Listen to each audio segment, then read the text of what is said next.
नमस्कार साथियों। आज जो हम बात करने जा रहे हैं वो हमारे मध्य प्रदेश के मशहूर तीर्थ स्थल जहाँ भगवान महाकालेश्वर विराजित हैं, जो 12 ज्योतिर्लिंगों में से एक है, उज्जैन के बारे में है। एक समय की बात है, उज्जैन के ऊपर राजा भृतहरि जी राज करते थे। राजा भृतहरि के यूँ तो कई रानियाँ थी, लेकिन वो उनकी एक रानी पिंगला जो थी, पिंगला नाम की रानी से बहुत ही स्नेह और प्यार करते थे, बहुत ही मोहब्बत करते थे और उससे बहुत ही अपनत्व रखते थे। एक बार राजा भृतहरि जी के यहाँ उस समय के महान संत गुरु गोरखनाथ जी पधारे और वो कुछ समय तक राजा भृतहरि के महल में रुके और उन्होंने कई प्रकार से राजा भृतहरि की परीक्षाएं ली और राजा भृतहरि ने अपने पूरे सामर्थ्य से, अपने पूरे तन मन से राजा गुरु गोरखनाथ जी की सेवा की और गुरु गोरखनाथ उनकी सेवा से, उनकी भक्ति से बहुत ज़्यादा प्रसन्न हुए। और जब वो जाने लगे तो उन्होंने राजा भृतहरि को एक फल दिया और बोला, ये फल तुम खा लेना, इससे तुम सदा जवान बने रहोगे, हमेशा स्वस्थ बने रहोगे और बुढ़ापा कभी तुम्हारे पास नहीं आएगा। राजा भृतहरि ने वो फल लेने के बाद सोचा कि मैं जवान रह करके और सदा खूबसूरत रह करके क्या करूँगा, क्यों ना ये फल मैं पिंगला को दे दूँ ताकि वो तमाम उम्र जवान बनी रहे, खूबसूरत बनी रहे और मुझे उसके सौंदर्य का रसपान करने को मिलता रहे। यह सोच करके वह फल राजा भृतहरि ने रानी पिंगला को दे दिया। लेकिन रानी पिंगला जो महलों की रानी थी, लेकिन उसका मन राजा भृतहरि से ज़्यादा महल के बाहर काम करने वाले कोतवाल पर था। वो उस कोतवाल से प्यार करती थी।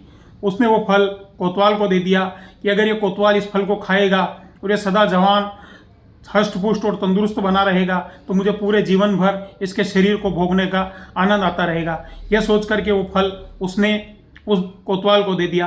लेकिन वही नगर का जो कोतवाल था, वो नगर की एक वेश्या से प्रेम करता था, तो उसने सोचा क्यों ना यह फल मैं उस वेश्या को दे दूं ताकि वो वेश्या यह फल खाए और सदा जवान और खूबसूरत बनी रहे। यह सोच करके उस कोतवाल ने वो फल ले जाकर उस वेश्या को दे दिया। तो वेश्या ने सोचा कि मेरा तो इतना नरकी जीवन है, मैं ऐसे नरक जैसा जीवन जी रही हूँ और ज़्यादा खूबसूरत बनकर क्या करूँगी, मुझे पूरी ज़िंदगी तमाम उम्र ऐसे गंदे काम में लिप्त रहना पड़ेगा। क्यों ना मैं ये फल अपने नगर के राजा को दे दूँ ताकि वो फल खाए और सदा जवान, खूबसूरत और तंदुरुस्त बने रहें और हमारे राज्य को संचालित करते रहे। ऐसा सोच करके वो फल ले जा करके उस नगर की वेश्या ने राजा को दे दिया। तो राजा को बड़ा आश्चर्य हुआ। उन्होंने उस वेश्या से पूछा कि बताओ ये फल तुम्हारे पास कहाँ से आया। तो उसने कहा कि यह फल मुझे नगर के कोतवाल ने दिया है। जब नगर के कोतवाल को पकड़ करके राज दरबार में हाजिर किया गया और उससे पूछा गया तो उसने बोला कि यह महारानी पिंगला ने मुझे दिया है, क्योंकि पिंगला मुझसे प्रेम करती है और वो मुझे हमेशा जवान देखना चाहती। यह सोच करके राजा को बड़ा पश्चाताप हुआ। राजा ने कहा कि जिस रानी से वो इतना प्रेम करते हैं, वो भी नगर के एक सामान्य से कर्मचारी कोतवाल से प्यार करती है। यह सोच करके राणा अपना महल छोड़ करके गुरु गोरखनाथ की शरण में चले गए। वहाँ जाकर उन्होंने कई दिनों तक गुरु गोरखनाथ की सेवा की और गुरु गोरखनाथ से कहा कि मुझे संन्यास लेना है, मुझे गृहस्थ जीवन छोड़ना है। तो गुरु गोरखनाथ ने कहा कि राजा, यह इतना आसान काम नहीं है, इसके लिए तुम्हें बड़े कठिन मार्ग से गुजरना पड़ेगा। और फिर गुरु गोरखनाथ राजा की कई प्रकार से परीक्षाएं लेते हैं, उन्हें रेगिस्तान में चलवाते हैं, पानी नहीं मिलता, ऐसे कई परीक्षाएं गुरु गोरखनाथ द्वारा ली जाती है। और गुरु गोरखनाथ जब उनकी भक्ति से प्रसन्न हो जाते हैं और उन्हें अपने शिष्य बनने के लिए तैयार हो जाते हैं, तो कहते हैं कि तुम्हें आखिरी बार तुम्हारे महल में जाकर तुम्हारी रानी से उस विदाई लेना पड़ेगी, उससे भिक्षा मांगना पड़ेगी। तो राजा भृतहरि भिक्षुक का भेष बना करके उज्जैन के महल में पहुँचते हैं और जा करके बोलते हैं कि भिक्षाम देही माई, भिक्षाम देही माई, भिक्षाम देही, भृतहरि आया तेरे द्वारे, माई भिक्षाम देही।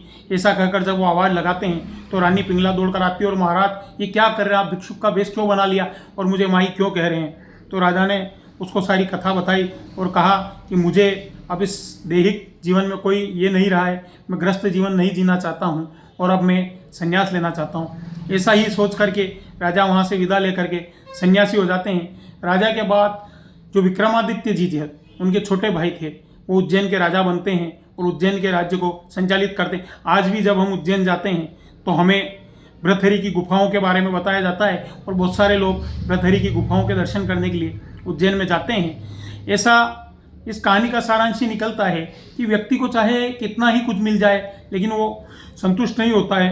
और रानी पिंगला जो कि महलों की रानी थी, जो कि राजा की इतनी रानियां होने के बाद भी अति प्रिय रानी थी, फिर भी उसका मन एक तुच्छ से कोतवाल पर था और उसने कोतवाल से मोहब्बत कर राजा के साथ जो दगा किया, इससे राजा भले वो कितना ही बड़ा आदमी था, उसके मन में वैराग्य की उत्पत्ति हुई और वो वैरागी बन गए। और राजा भृतहरि की कथाएं आज भी हमारे यहाँ नाट्य मंचों पर सुनाई दी जाती है, उसका मंचन किया जाता है।